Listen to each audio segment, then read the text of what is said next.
तिथं थोडे मारामारी भांडणं धिंगाणा, माझ्या पहिल्यापासून अंगामध्ये धिंगाणा मस्तीची सवय। त्यावेळेस 5-50 रुपये भेटायचे गंध लावल्याच्या नंतर लोक हुसकून द्यायचे, आहे चल लावू नको गंध हो बाजूला, पण तरी सुद्धा मी लापटपणाने जायचो, गंध लावायचो। 2100 रुपयाच्या खरेदीवर आपण लावली स्विफ्ट लावल्याच्या नंतर मित्रांनो मी ती पोस्ट टाकली, सगळं व्हायरल केलं, एवढे सोशल मीडियावर भरपूर मला ट्रोल केलं गेलं। भरपूर लोक, आता मी कपडे विकताना लोकांना दिसतो, मी XUV मध्ये फिरताना लोकांना दिसतो, माझे फॉलोअर्स वाढलेले लोकांना दिसतात, सगळा समाज त्या ठिकाणी मला डोक्यावर घेताना लोकांना दिसतो। आज एवढा मोठा होण्यासाठी आम्ही कधीतरी गंध लावलाय, कधीतरी त्या नदीमध्ये जाऊन गणपती सोडले, अंगावर काटा आला, अजूनही सांगायला वाईट वाटतं। अरे ती 4 वर्षाची पोरगी आमच्या घरामध्ये आली आणि त्या दिवसापासून घाटावर बसून खाणारा महेश मडके आज जवळजवळ 32 लाख रुपयाच्या गाडीमध्ये मी फिरतोय। उगवत्या सूर्याचं चित्र भिंतीवर लावून आणि पळणाऱ्या घोड्याचे चित्र पाहून प्रगती होत नसते मित्रांनो, तर सूर्य उगाच्या आधी उठावं लागतं आणि घोड्याच्या वेगाने पळावं लागतं, तेव्हा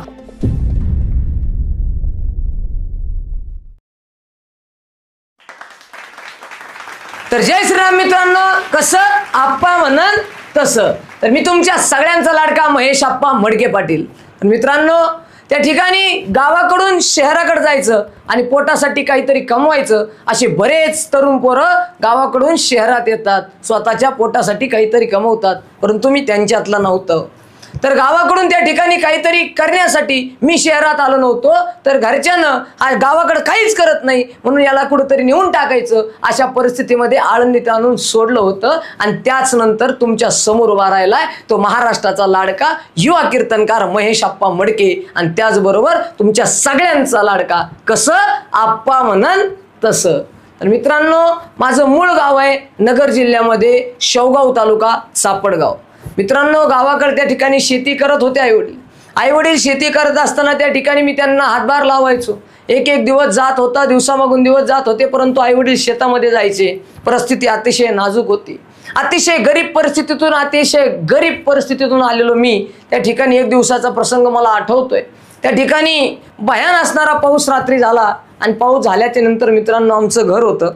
घर म्हणजे घर त्याला आपण म्हणू शकत नाही, आम्ही त्याला त्या ठिकाणी झोपडी म्हणायचो, कोणी त्याला त्या ठिकाणी कुटी म्हणतं। तर मित्रांनो, अशी असणारी झोपडी चारू बाजूने त्या ठिकाणी तिला तुरीच्या पळाट्या लावलेल्या होत्या, एका बाजूने त्या ठिकाणी बोराटीचा झाप लावलेला होता, त्याच्यामध्ये शेरडा, त्याच्यामध्येच गाईचं वासरून, त्याच्यामध्येच आम्ही राहायचो। एवढी भयान परिस्थिती होती। एक दिवसाचा प्रसंग आहे, आमच्या शेजारी एक डॉक्टरची बिल्डिंग होती, इतका धो पाऊस आला, रात्रभर पाऊस झाला, रात्री त्यांच्या पनळाचं पाणी आमच्या घराच्या खाली पडलं आणि घराचा असणारा त्या ठिकाणी जो वरंबा होता तो फुटला, सगळ्या घरामध्ये पाणी घुसलं। मला तो दिवस अजूनही आठवतोय। त्या ठिकाणी पाणी घरामध्ये घुसलं आणि पाणी घरामध्ये घुसल्याच्या नंतर त्या ठिकाणी घरामध्ये बाज होती, माझ्या आईनं ती बाज टाकली, मला आणि माझ्या बहिणीला दोघांना बाजूला बसवलं, झोपवलं। दोघं, माझी आई एका बाजूने बसली होती, बाप एका बाजूने बसला होता आणि गुडघ्या इतकं पाणी आमच्या घरामध्ये रात्रभर वाहत होतं। आणि त्या परिस्थितीतून मला आळंदीला नेऊन शिकण्यासाठी टाकलं। माझ्याकडे त्या ठिकाणी मला टाकल्याच्या नंतर त्या ठिकाणी आळंदीमध्ये मी राहत होतो, 1 वर्षभर शिकलो आणि शिकल्याच्या नंतर त्या ठिकाणी जरा खोडसळ होतो, पहिल्यापासून माझी खोडसळ स्वभाव होता, त्यामुळे आमच्या महाराजांनी सांगितलं याला तुम्ही पुन्हा गावाकडे घेऊन जा, हा काही इथं टिकणार नाही। परंतु मित्रांनो, त्या ठिकाणी देवतारी त्याला कोण मारे असं म्हणतात, किंवा प्रयत्नाशी परमेश्वरी ज्याला म्हणतात ना, त्या ठिकाणी मला त्यांनी सांगितलं याला घेऊन जा, परंतु मी ठरवलं आता आपल्याला आलोय तर मागं जायचं नाही। तर मित्रांनो, त्या ठिकाणी मला त्यांनी गावाकडे जा असं सांगितलं। मी दुसऱ्या संस्थेमध्ये राहिलो, आदिनाथ महाराज म्हणून होते, त्यांच्याकडे राहिल्याच्या नंतर वर्षभर तिथं राहिलो। तिथं थोडे मारामारी भांडणं धिंगाणा, माझ्या पहिल्यापासून अंगामध्ये धिंगाणा मस्तीची सवय, त्या ठिकाणी त्यांनीही मला सांगितलं तू जा। परंतु ज्या वेळेस मला जा सांगितलं मित्रांनो, त्यावेळेस मला अशी परिस्थिती होती, घरचे आता त्या ठिकाणी परिस्थितीने व्याकुळ झाले होते, भयान असणारा त्या ठिकाणी। त्या वर्षी आम्हाला पाऊसही झालेला नव्हता, काही शेतामध्ये पिकलं नव्हतं, घरच्यांचे पैसे भरायची परिस्थिती नव्हती। त्यावेळेस मी ठरवलं आता जर आपण गेलो तर आपलं काहीच होणार नाही, म्हणून त्या ठिकाणी मी ठरवलं आळंदीत राहायचं। काय करायचं तर आळंदीत राहून त्या ठिकाणी आपण काही करू, परंतु घरी जायचं नाही। तर माझा एक मित्र होता विलास खरात, आजही तो आळंदीत आहे, आजही त्याचं एक दुकान आहे। तर मित्रांनो, मी त्याच्याकडे गेलो आणि त्याला सांगितलं विलास मला महाराजांनी काढून दिलेलं आहे, मला घरचे म्हणतात गावाकडे, पण मला इच्छा नाही जाण्याची, काय करू। त्याने सांगितलं एक काम कर, तू इथं राहा, माझ्या दुकानावर राहा। तोही त्या दुकानावर कामाला होता, मलाही ते दुकानावर कामाला लावलं। मालक म्हणला गरज नाही, तो म्हणला माझे अर्ध पैसे द्या पण याला कामाला लावा। मैत्री कशी असली पाहिजे भावांनो बघा. आजही तो माझ्यासोबत आहे आणि त्यानं मला कामाला लावलं, आम्ही सोबत राहिलो. त्या ठिकाणी मी तिथं झोपायचो, तो मला जेवायला वगैरे आणायचा, कारण त्याच्या बी तो घरी नेऊ शकत नव्हता, कारण त्याला एक बहीण होती, ते 2 जण भाऊ होते, आई वडील होते, एवढी छोटीशी रूम होती, त्याच्या रूममध्ये कसं राहणार, म्हणून तुम्ही दुकानावर राहायचो. आणि अक्षरशः तुमच्या सगळ्यांच्या समोर सांगायला त्या ठिकाणी माझ्या डोळ्यात पाणी येतंय. आळंदीमध्ये राहत असताना मी दुकानात काम केलं आणि काम करत असताना मित्रांनो त्या ठिकाणी आळंदीच्या नदीवर गंध लावण्याचं सुद्धा काम आळंदीत मी केलेलं आहे. आळंदीत गंध लावला त्यावेळेस 5-50 रुपये भेटायचे. गंध लावल्याच्या नंतर लोक हुसकून द्यायचे, आहे चल लावू नको गंध, हो बाजूला. पण तरी सुद्धा मी लापटपणाने जायचो, गंध लावायचो. माऊली द्यायचे तर द्या, नाही तर देऊ नका असं म्हणायचो. लोकांना आकर्षित वाटायचं, लोकांना बरं वाटायचं म्हणून लोक माझ्याकडून गंध लावायचे. 5-50 रुपये भेटायचे. अंगावर काटा आला. अजूनही सांगायला वाईट वाटतं, आळंदीमध्ये ज्यावेळेस आधी गणपती बुडू द्यायचे, आळंदीत आधी गणपती बुडू द्यायचे, आता नगरपालिका बुडू देत नाही, पण त्यावेळेस जर गणपती बुडायचे ते 9-10 दिवस मी घाटावर जायचो, कपडे काढायचो आणि पाण्यामध्ये उतरून जे श्रीमंत माणसं यायची त्यांना सांगायचं, साहेब मी तुमचा गणपती पलीकडे नेऊन बुडवतो, साहेब मी तुमचा गणपती पलीकडे नेऊन बुडवतो, मला 50 रुपये द्या. तो माणूस म्हणायचा ठीक आहे जा नेऊन बुडव. मी तो पाण्यामध्ये गणपती घेऊन जायचो आणि बुडवायचो. मला 50-100 रुपये भेटायचे. असे करत करत करत मी पैसे साचवले आणि एक या ठिकाणी ओप्पोचा एक मोबाईल घेतला. ओप्पोचा घेतला, त्याच्यावर मी सोशल मीडिया चालू केली. हळूहळू सोशल मीडिया चालू केली. मित्रांनो ज्ञानोबरायांच्या भूमीमध्ये एवढं जबरदस्त यश आहे. इमानदारीनं कष्ट केले तर 100% यश मिळतं. ती संन्याशीची भूमी आहे. मी त्या आळंदीमध्ये त्या ठिकाणी इमानदारीने मोबाईल घेतला, कष्ट करून मोबाईल घेतला, त्याच्यावर व्हिडिओ करायला चालू केले. लोक आधी हसायला लागले, लोक आधी मस्करी करायला लागले, लोक टिंगल्या करायला लागले, येडं झालं म्हणायचे, बावळट झालं म्हणायचे, सगळं लोक काही बोलायला लागले. परंतु मी कंटेंट सोडला नाही, मी काही व्हिडिओ काढायचो. आणि मग त्या ठिकाणी एक दिवस असा गेला आणि त्याच्यानंतर त्या ठिकाणी मला त्या दुकानामध्ये राहत असताना त्या मालकानेच एक दिवस काढून दिलं. मित्रांनो मालकाने दुकानच्या बाहेर काढलं. कोणीतरी त्याला सांगितलं हा तुमच्या दुकानात असं करतो तसं करतो, हाच दुकान टाकल, हे करल ते करल. त्या मालकानं मला काढून दिलं आणि ज्यावेळेस मालकानं काढून दिलं त्यावेळेस माझा खऱ्या अर्थाने त्या ठिकाणी नाईलाज झाला. मी घाटावर गेलो आणि घाटावर 2 दिवस राहिलो. अक्षरशः तुम्हाला सांगायला सुद्धा वाईट वाटतंय, त्या ठिकाणी अक्षरशः काहीच अंगावर न घेता एका कपड्यानिशी त्या घाटावर बसलो होतो. आणि त्यावेळेस वृंदावनचे एक महाराज होते, सिद्धबेटामध्ये त्यांची कुटी होती. ते आले, मला सांगितलं चल आपल्याकडं राहा. मी त्यांच्याकडे गेलो. 12 माझ्यासारखे मुलं होते. त्यांना मी विचारलं आई वडील आहेत का तुला? मी सांगितलं नाही साहेब, मला नाही बाबा आई वडील नाहीत मला. आई वडील होते, मला बहीण होती, आई होती, बाप होता, सगळा परिवार होता मित्रांनो. परंतु समय असा वेगळा, वेळ अशी वेगळी होती. असं म्हणतात समय अशी सादर व्हावे, वेळ अशी भयान होती. मी खोटं बोललो, साहेब नाहीत मला आई वडील, बाबा नाहीत मला आई वडील, मी अनाथ आहे असं सांगितलं. त्यांनी मला त्यांच्यासोबत घेऊन गेले आणि त्यांच्या अनाथ आश्रमामध्ये ठेवलं. माझ्यासोबत 12 जण आम्ही तिथं राहत होतो. 1-1.5 वर्ष गेलं. मी 10वी-11वीला गेलो आणि महाराजांनी सांगितलं मला हे बंद करायचंय, मला पुन्हा ऋषिकेशला जायचंय. त्यावेळेस आमच्या पायाखालची वाळू सटकली, कारण मी एकटा नव्हतो तर माझ्यासोबत 12 जण होते. पण त्यावेळेस आमच्या आश्रमाची एवढी मजा असायची, एवढा आनंद असायचा. सगळे पुण्यातले मुंबईचे लोक यायचे, आम्हाला कोणी दप्तर, वह्या, पाटी, पेन, पुस्तक सगळं देऊन जायचे. लय मजा असायची, खायला प्यायला द्यायचे, सगळा आनंद होता. तो महाराजांनी सांगितलं मला जायचंय. त्यावेळेस काही कळेना. महाराजांनी सांगितलं मी जाणार आहे, तुला सांभाळायचं असलं तर सांभाळ, नाही तर मी चाललो. मित्रांनो तुमच्या सगळ्यांच्या समोर सांगायला मला अभिमान वाटतो, मी 11वीला असताना त्या ठिकाणी ते 12 पोरं आणि आम्ही त्या ठिकाणी राहायला लागलो. त्या ज्या मालकाचं ते होतं त्याला सांगितलं ठीक आहे जा तुम्ही, मी सांभाळतो गुरुजी. महाराज निघून गेले आणि त्यावेळेस मित्रांनो त्या 12 अनाथ पोरांसोबत मी सुद्धा अनाथ असं म्हणून त्यांना मी त्यांच्यासोबत राहायला लागलो. अक्षरशः त्या ठिकाणी एवढी भयान परिस्थिती होती, कधी कधी आम्हाला खायला मिळायचं नाही, तर आम्ही सगळे 12चे 12 जण घाटावर त्या ठिकाणी जर कोणी काही वाटायला आलं तर ते घ्यायचो आणि हातामध्ये बसून खायचो. पण ती भूमी आळंदी आहे. त्या आळंदीमध्ये, आळंदी हे गाव पुण्यभूमी ठाव आणि दैवताचे नाव सिद्धेश्वर, ती इतक्या संन्याशाची भूमी आहे. तुम्ही जर कष्ट इमानदारीने केले तर 100% तुम्हाला यश मिळतं मित्रांनो. अरे घाटावर बसून खाणारा महेश मडके आज 120 फिरतोय, आज जवळजवळ 32 लाख रुपयाच्या गाडीमध्ये मी फिरतोय. ही उपकार फक्त माझ्या माऊली ज्ञानोबरायांचे आहेत. ही सगळ्यात महत्त्वाची गोष्ट आहे मित्रांनो. त्या पोरांसोबत राहत होतो. एक दिवसाचा प्रसंग माझ्या डोळ्यासमोर आहे, तुम्हाला सांगतो, डोळ्यात पाणी येईल तुमच्या. एक दिवस त्या ठिकाणी आम्ही राहत असताना स्वयंपाकवाली बाई आली आणि त्याने सांगितलं महाराज तेल नाही आपल्याकडं. मी खाली आलो. खाली आल्याच्या नंतर तेलाला माझ्याकडेही पैसे नव्हते, कारण माझे काही कीर्तन वगैरे चालू नव्हते, मला कीर्तन काय त्यावेळेस येत नव्हते, मी काय फेमस नव्हतो. मग काय करायचं, तर अक्षरशः त्याच ठिकाणी एक माणूस आला. त्याने सांगितलं, दादा इथं कुठं अनाथ आश्रम आहे का? मी म्हटलं हो आहे, ते बघा समोर वर आहे. म्हटलं जा तुम्ही. मी त्याला वर बोट केलं, माझंच अनाथ आश्रम मी त्यांना दाखवलं आणि मी निघून गेलो. तो माणूस वर गेला आणि विचारलं, कोण आहे याचा मालक, कोण आहे इथं? त्यांनी सांगितलं आत्ताच ते पुढे गेलेत. पोरांनी आत्ताच ते पुढे गेले म्हटले. ते म्हणलं ठीक आहे जाऊ द्या, कोण आहे, पण काय कमी आहे तुम्हाला? पोरांनी सांगितलं, साहेब तेल नाही आम्हाला. त्या माणसानं 2 तेल डबे आणून दिले. त्याच्यानंतर 2 महिने आम्ही ते तेल खाल्लं आणि त्याच्यानंतर आयुष्यात तो माणूस मला आजपर्यंत दिसला नाही. ही सुद्धा कृपा माझ्या ज्ञानोबरायांची आहे. ही सगळ्यात महत्त्वाची गोष्ट आहे मित्रांनो, सगळ्यात महत्त्वाची. असे बरेच प्रसंग माझ्या जीवनामध्ये घडले.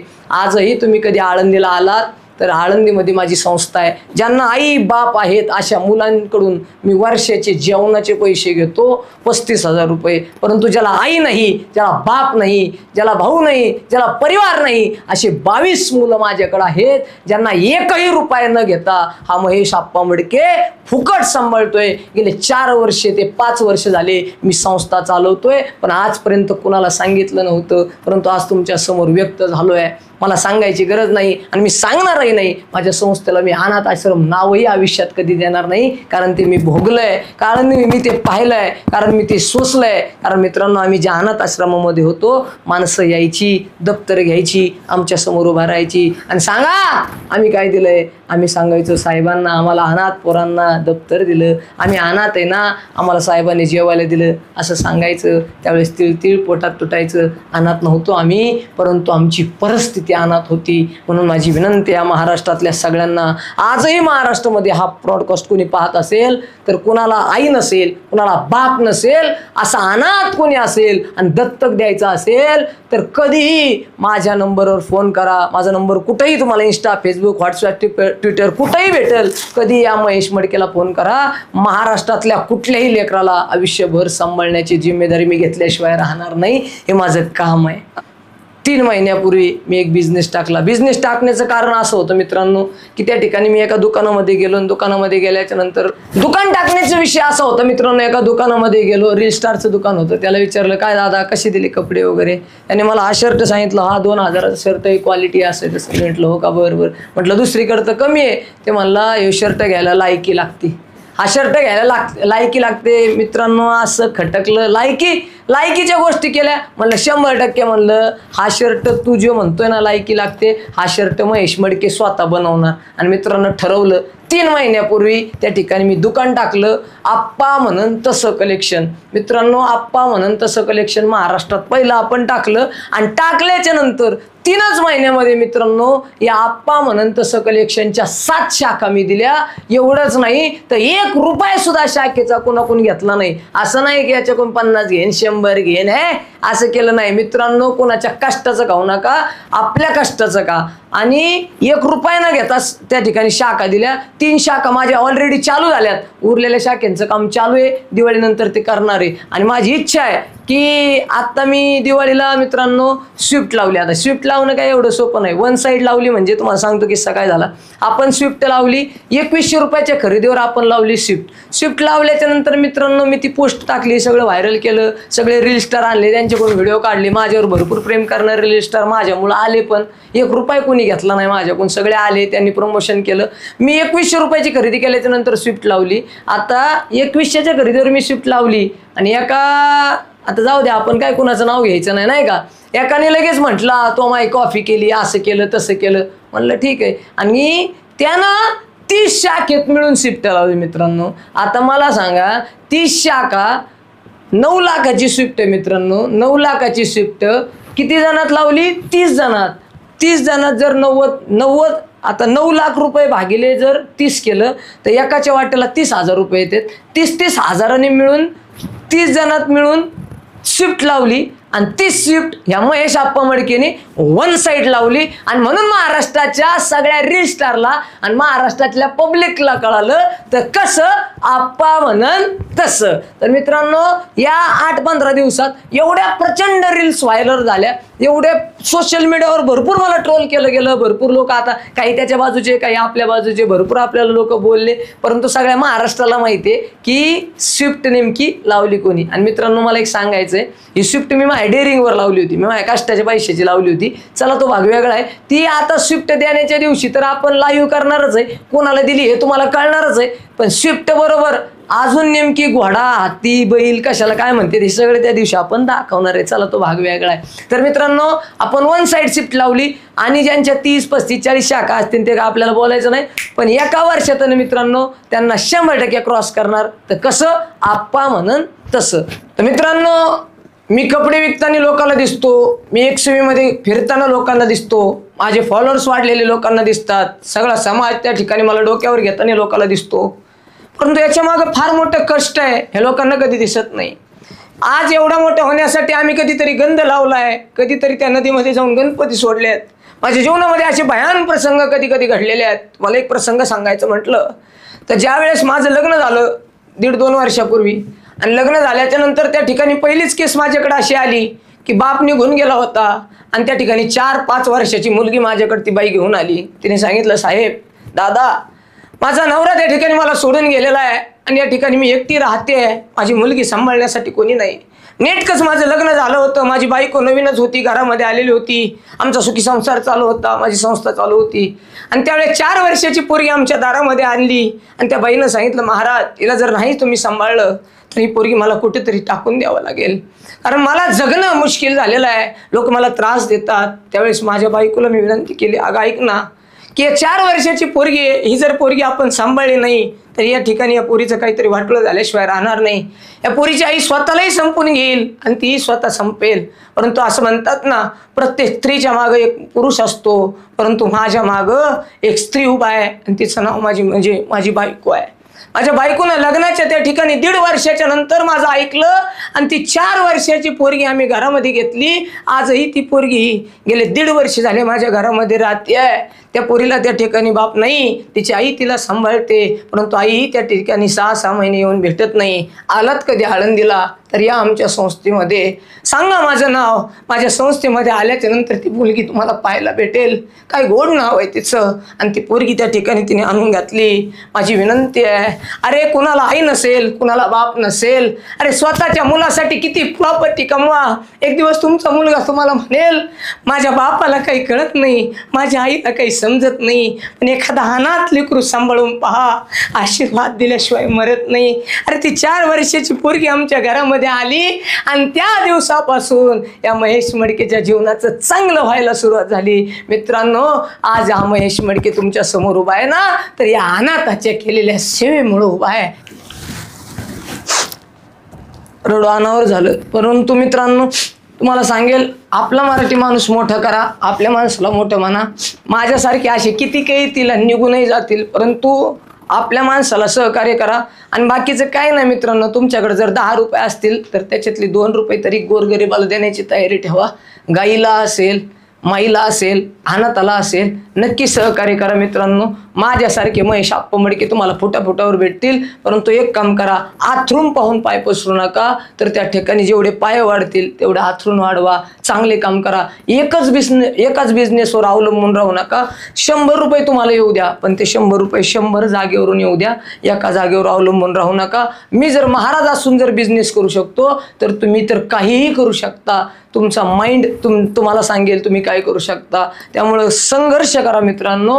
आणि हा तुमच्या सगळ्यांना एवढं ज्या ब्रॉडकास्ट माध्यमातून सांगायचं मला, महाराष्ट्रातल्या सगळ्या तरुणांना, पोरांनो काही करा, डॉक्टर व्हा, वकील व्हा, तलाठी व्हा, तहसीलदार व्हा, SP व्हा, DYSP व्हा, कलेक्टर व्हा, काय व्हायचं तेव्हा. मित्रांनो 3 गोष्टी कधी करू नका. 1 व्यसन करू नका. अरे पोरांनो त्या ठिकाणी जर तुम्ही व्यसन केलं, आज तुम्ही पाहता तुम्ही सगळे येते पाहण्यासाठी आहेत, तुम्ही रोज रील्स व्हिडिओच्या माध्यमातून, फेसबुक, इंस्टा, ट्विटरच्या माध्यमातून पाहता 22 वर्षाच्या पोराला 70 वर्षाचा बाप खांदा देतो. एवढी भयानक परिस्थिती महाराष्ट्रात आहे.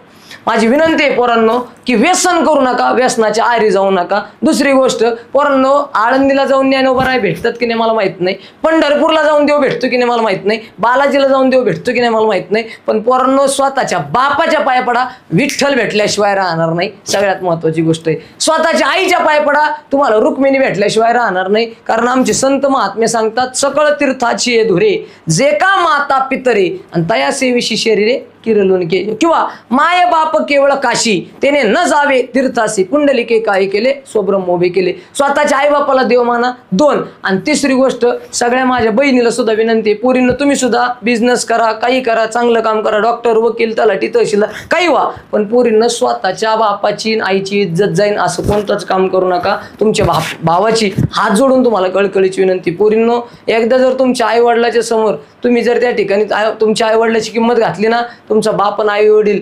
जिवंतपणे मारतात. ही माझी विनंती आहे तुम्हाला. चला दुसरी गोष्ट आणि अजून चौथी गोष्ट मला तुम्हाला सांगायची, काही करा पोरांनो, पण कोणता का व्हायना बिझनेस करा. आता मी कीर्तनकार आहे, मला तसा विचार केला तर गरज नाही, परंतु तरी सुद्धा मी व्यवसायात का उतरलो की माझं पाहून, माझी कॉफी करू द्या, मला ट्रोल करू द्या, मला काही बोलू द्या, पण माझं पाहून जर 100 जरी पोरं मराठी उद्योजक झाले तर महाराष्ट्रामध्ये मला समाधान वाटल्याशिवाय राहणार नाही. आपल्या माणसाला ट्रोल करू नका, आपल्या माणसाला त्रास देऊ नका, आपल्या माणसाला माग ओढून. आपलं कसं आहे माहिती आहे का, एखादा वर गेला बस त्याचा पाय धरायचा आणि त्याला खाली. बरं आता महेश आप्पा मोठा झाला ना, बस त्याला ट्रोल करा, त्याचे आईबाप काढा. अरे एखाद्याचे आईबाप काढण्यापेक्षा आपल्या आईबापाला वेळ द्या, लोकांचे कशाला आईबाप काढता. तर असं म्हणतात, प्रत्येक माणसाच्या मागं कोणीतरी पडद्यामागचा कलाकार असतो. तर या महेश आप्पा मडके माग एक पडद्यामागचा कलाकार आहे आणि त्याचं नाव विशाल दादा सातारे. तर मित्रांनो, माझा लहाना भाऊ हे सगळं सोशल मीडिया, सगळं जग महेश मडकेला जर कुणामुळं कळलं असेल तर ते विशालमुळं कळलं असेल, म्हणून त्याला मानाचा मुद्रा करतो. उगवत्या सूर्याचं चित्र भिंतीवर लावून आणि पळणाऱ्या घोड्याचे चित्र पाहून प्रगती होत नसते मित्रांनो. तर सूर्य उगाच्या आधी उठावं लागतं आणि घोड्याच्या वेगाने पळावं लागतं. तेव्हा महेश आप्पा मडके सारखे तुम्ही सुद्धा घडायला माघार घेणार नाही. म्हणून कसं तर आप्पा म्हणन तसं. रामकृष्ण हरी. हा व्हिडिओ आपल्याला कसा वाटला ते आम्हाला कमेंट बॉक्समध्ये कळवा आणि आपल्या मित्रांबरोबर शेअर करायला विसरू नका.